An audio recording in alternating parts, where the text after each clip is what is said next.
Shalom saudaraku, kembali lagi berjumpa di Live Study. Sebab orang yang berhenti belajar, berhenti bertumbuh. Mari kita bersatu di dalam doa. Bapa yang sangat baik kepada setiap kami rindu mendengarkan apa yang menjadi isi hati Bapa ditumpahkan untuk anak-anak-Mu pada kesempatan ini. Dalam nama Tuhan Yesus kami berdoa, kami mengucap syukur. Amin.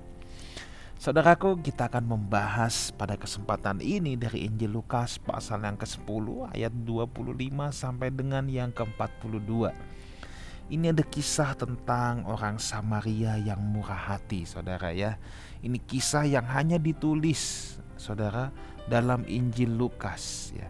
Demikian bunyi firman Tuhan. Pada suatu kali berdirilah orang ahli Taurat untuk mencoba Yesus. Katanya, "Guru, apa yang harus kuperbuat untuk memperoleh hidup yang kekal?" Saudaraku, stop dulu sampai di sini. Ada banyak motivasi orang belajar firman, mendengar firman, bertanya kepada pendeta dan lain sebagainya.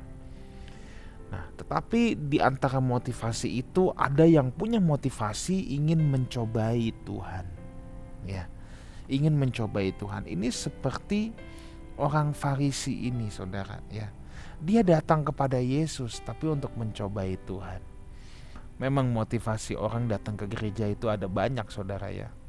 Ada yang datang ke gereja buat cari jodoh, cari koneksi, cari kangtau ya. Ya memang bisa macam-macam. Tapi yuk jadilah kita orang-orang percaya yang datang dengan ketulusan di hadapan Tuhan.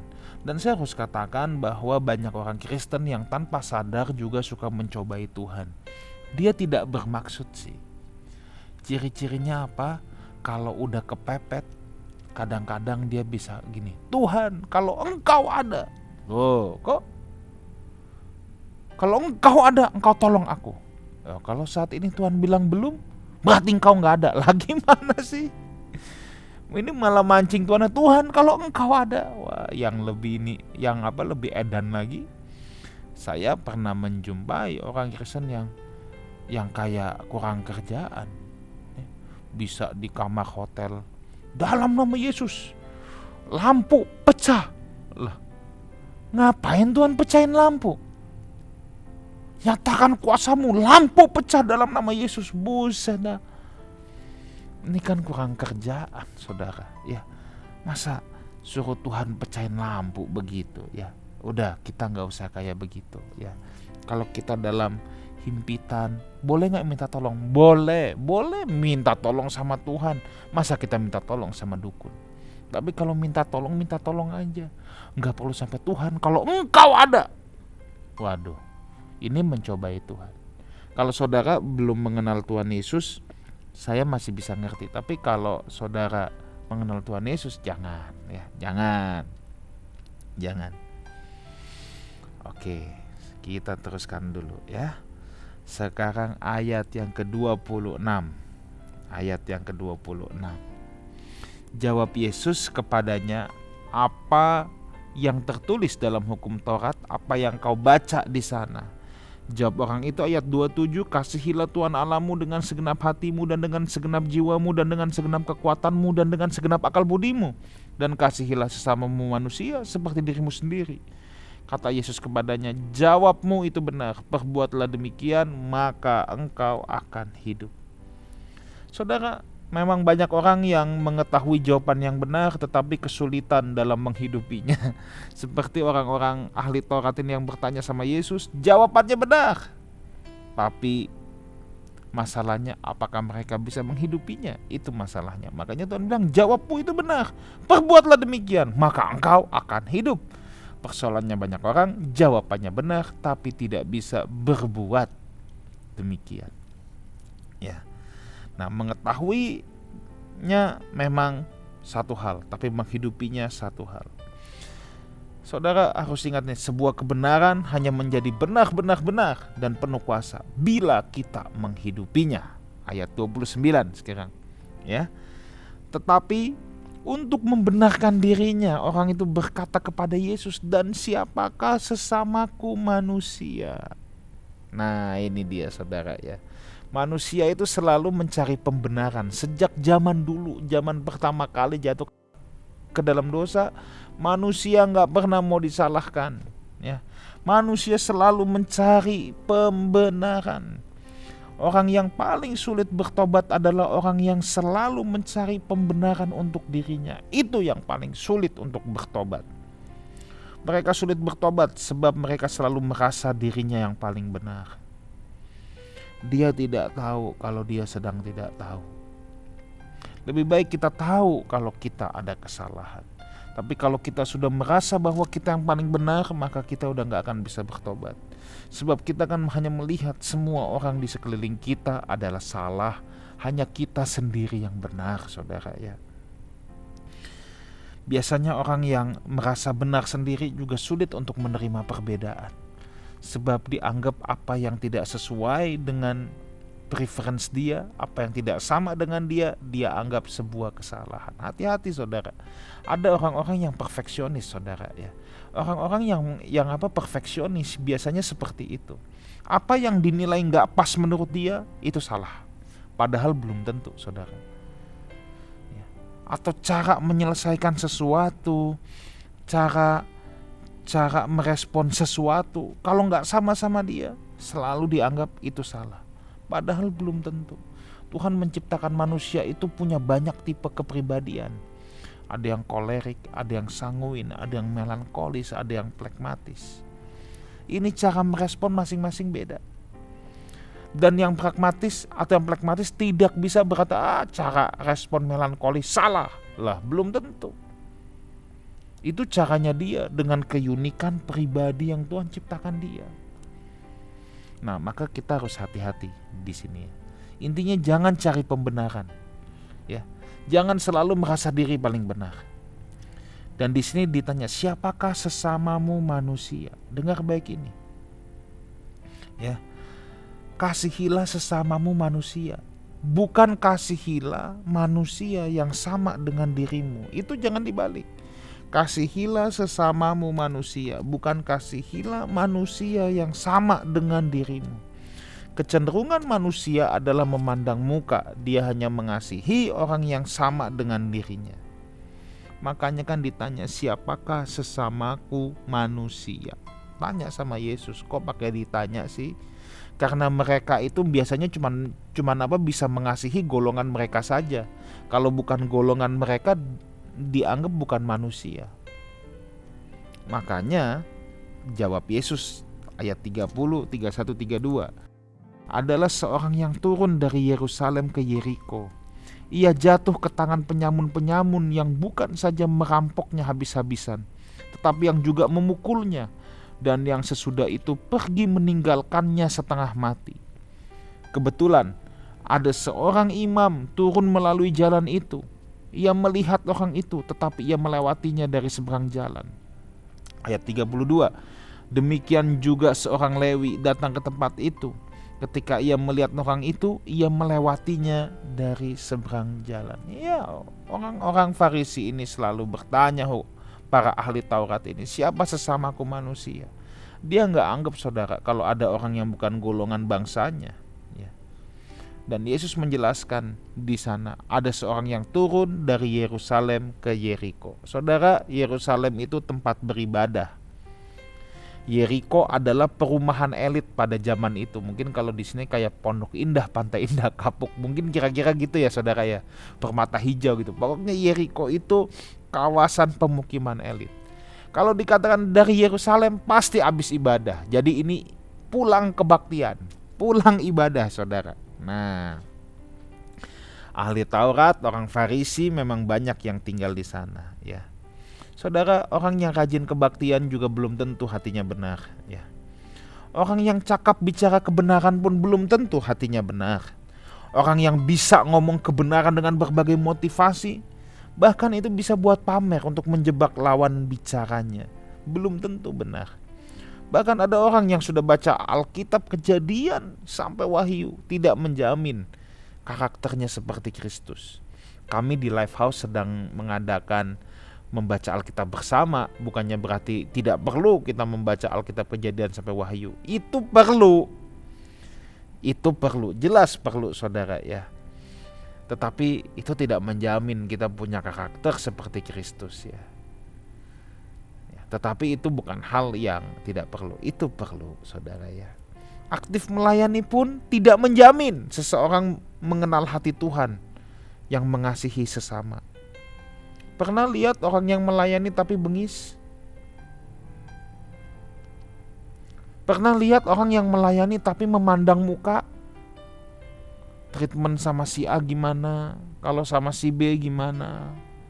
Harusnya kan sesama manusia, jangan dibeda-bedakan. Kalau ahli Taurat bertanya ini karena memang treatment dia selalu berbeda. Sama golongan bangsanya gimana, sama yang lain gimana. Nah, ini yang harus kita waspadai saudara ya.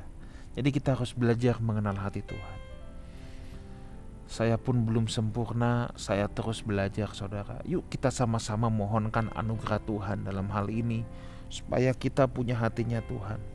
Nah, orang yang dirampok ini bisa orang Yahudi dan bisa juga musafir Yunani ya.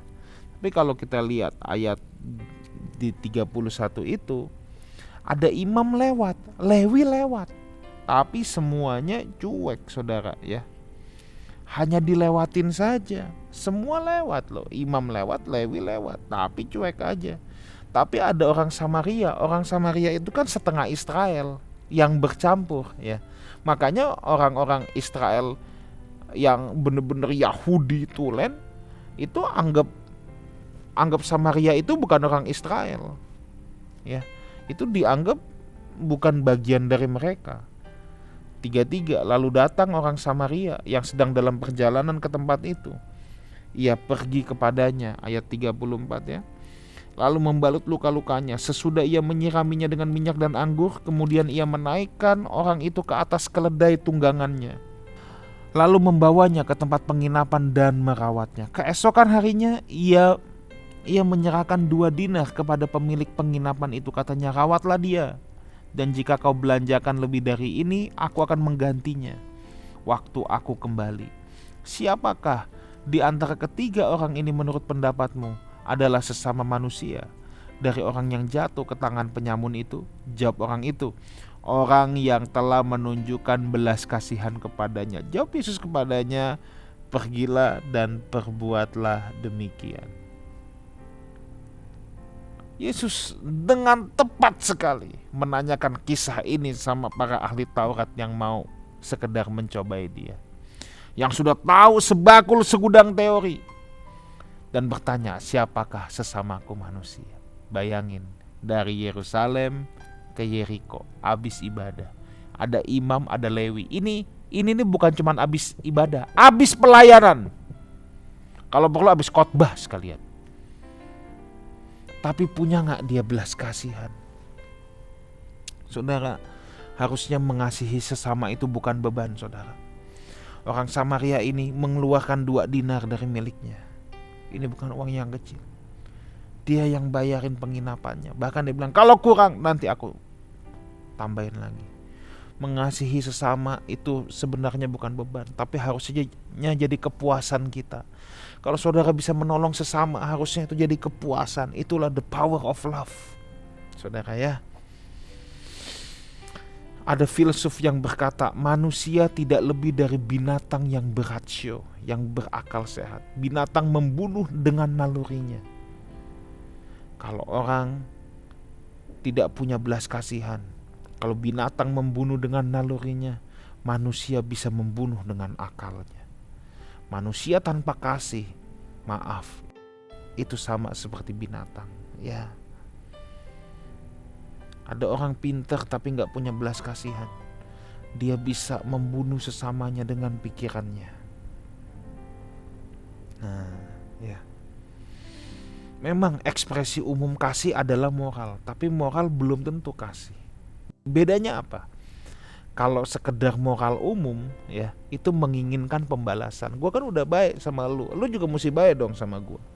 Tapi kalau orang yang melakukan kasih seperti orang Samaria ini, dia gak mikir dia akan dapat apa yang bisa dibalaskan oleh orang itu kepadanya. Dia gak mikir.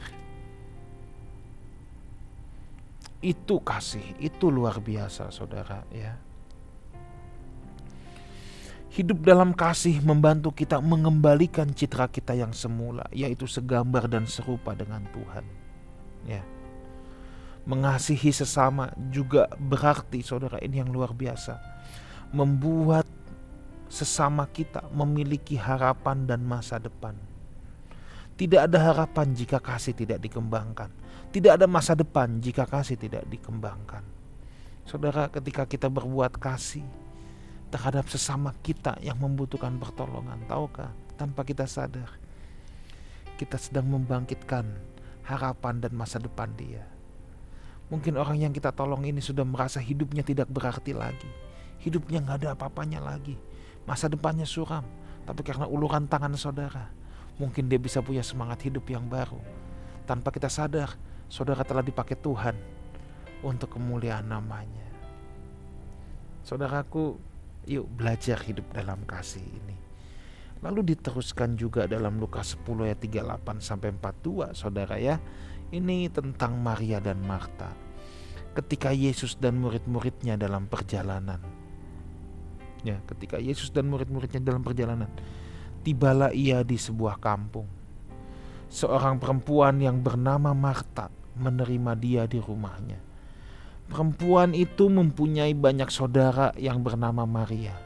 Maria ini duduk dekat kaki Tuhan dan terus mendengarkan perkataannya. Sedang Marta sibuk sekali melayani. Ia mendekati Yesus dan berkata, "Tuhan, tidakkah engkau peduli bahwa saudaraku membiarkan aku melayani seorang diri?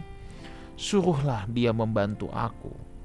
Tetapi Tuhan menjawabnya, "Marta, Marta, engkau khawatir dan menyusahkan diri dengan banyak perkara, tetapi hanya satu saja yang kau perlu.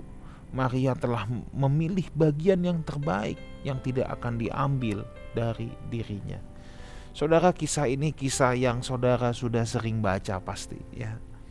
Di mana Yesus datang ya, Marta lagi sibuk. Pertanyaannya, emang gak boleh sibuk kayak Marta saudara?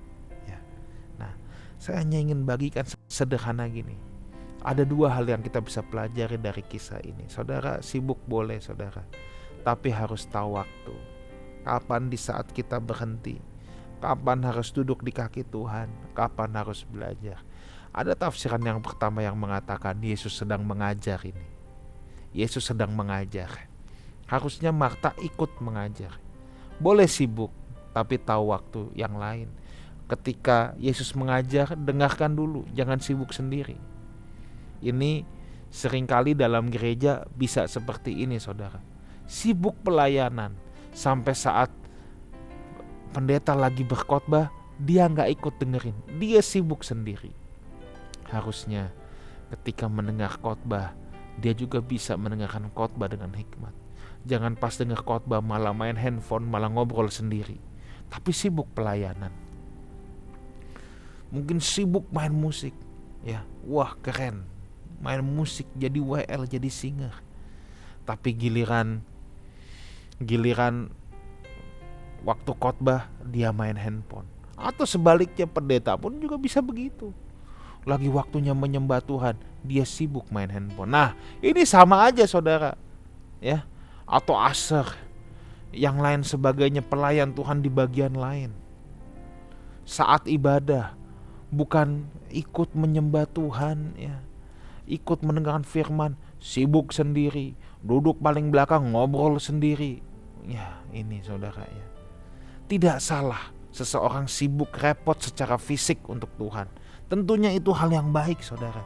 Tapi harus tahu kapan saatnya duduk mendengar, duduk belajar, kapan saatnya punya waktu dengan Tuhan. Tahu waktu kapan saatnya duduk mendengar, kapan saatnya diam. Hal yang kedua saudara ya, masih bertalian dengan kisah ini ya. Oke, itu tadi tafsiran yang pertama. Yesus sedang ngajar, semuanya dengerin, dia malah sibuk sendiri. Hal yang kedua saudara ya, kita boleh sibuk, tapi jangan sampai kita kehilangan hatinya Tuhan ya. Jangan sampai kita sibuk di pelayanan, kita aktif di gereja, tapi kita gak kenal hatinya Tuhan. Kita gak tahu kapan kita harus intim dengan Tuhan. Ini kan saat-saat lagi intim dengan Tuhan. Maria lagi menikmati keintiman itu, duduk diam di kaki Tuhan. Adakah saudara yang sibuk hari-hari tapi gak pernah punya waktu untuk duduk diam di kaki Tuhan? Mungkin saudara rajin pelayanan, saudara ini itu tapi gak punya waktu sama sekali untuk duduk diam di kaki Tuhan. Saya mau encourage saudara, miliki waktu-waktu itu saudara. Tidak salah untuk kita sibuk saudara, tapi sibuk pada waktunya. Kalau tidak ada orang yang sibuk, kalau tidak ada orang yang mau melakukan kerja nyata, bisa berantakan itu semua, pelayanan juga. Tapi di sini yang saya mau encourage bukan soal itunya. Yang saya mau encourage kita semua di sini adalah kita tahu kapan saatnya bekerja dengan tangan kita, dengan fisik kita. Tapi kita juga tahu kapan saatnya kita duduk diam di kaki Tuhan. Duduk diam di kaki Tuhan membawa keintiman. Keintiman akan membawa keserupaan. Saudara pernah dengar orang yang udah hidup bersama suami istri lama, terus ada yang bilang gini, kok lama-lama jadi mirip ya? Ya itu gak aneh saudara. Kenapa? Keintiman memang membawa keserupaan. Keintiman membawa keserupaan. Kita akan menjadi serupa kepada siapa kita menyembah. Kalau kita menyembah Tuhan Allah yang benar, kita menyembah Yesus, kita akan menjadi semakin serupa dengan Yesus. Saya berdoa saudaraku, supaya kita semua punya keintiman dengan Tuhan. Bekerja keraslah dalam ladang Tuhan. Tahu waktu kapan saat melayani. Bekerja pun pelayanan. Ya, kita bekerja pun pelayanan. Tapi tahu waktu kapan saat kita beribadah juga. Ada orang yang cuma sibuk kerja, tapi dia gak tahu kapan dia punya waktu khusus berkomunitas, bergaul dengan Tuhan. So, sebagai hamba Allah, saya encourage saudara, miliki waktu bersama Tuhan. Tuhan Yesus menyertai kita semua, miliki kasih dan miliki keintiman dengan Tuhan. Mari kita berdoa. Bapa dalam surga, kami bersyukur untuk kasih setia Tuhan, materaikan kebenaran firman-Mu ini dalam loh hati anak-anak-Mu. Dalam nama Tuhan Yesus kami berdoa. Amin. Saudaraku, saya berdoa kita semua menjadi orang yang mengasihi sesama manusia, bukan manusia yang sama dengan diri kita.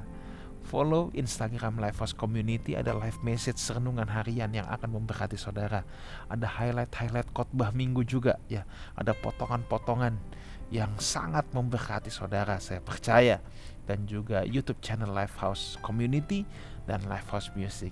Sampai jumpa live study minggu depan, sebab orang yang berhenti belajar berhenti bertumbuh. God bless you all. Amen.